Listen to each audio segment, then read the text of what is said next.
Bodega ng isang paaralan sa Tarlac nasunog. Naritong report. Kita sa amateur video na in-upload ng isang netizen online ang paglagablab ng apoy at paglabas ng maitim na usok mula sa warehouse ng isang eskwelahan sa barangay Matatalaib, Tarlac City. Umabot sa unang alarma ang sunog pero iniimbestigahan pa kung ano ang sanhi nito. Apparently, ito yung pinagalagyan ng mga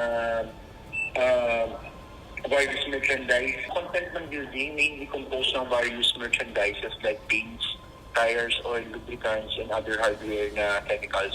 Umabot na mahigit isang oras ang sunog bago naapula. Sa inisyal na investigasyon, karamihan sa mga nasunog ay gawa sa mixed materials. Umabot sa 8 million pesos ang kabuang danyo sa insidente. Pero sasabihin ko na dito capital, considering na may mga highly flammable dito sa loob ng warehouse. No? And pwedeng possible na sa sobrang init, no?